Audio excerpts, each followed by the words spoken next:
Hi friends అందరికైతే good afternoon. ఇక mummy మా అమ్ములు వాళ్ళ కోసం అయితే నేను పప్పు ఉంచిన అనమాట.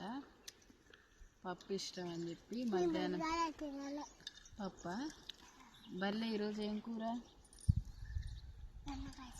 పప్పుచారు చేయలేదా?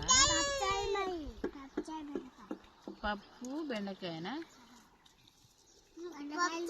ఇలా మేడం వచ్చేటప్పుడు ఏం పెట్టింది మీకు?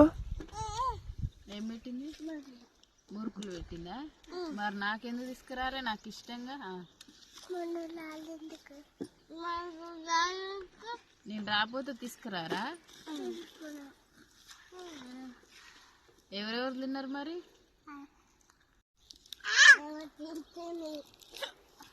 నాకు మురుకులు అంటే మస్తు ఇష్టం. ఎన్ని పెట్టింది మమ్మీ? నువ్వు చెప్పు.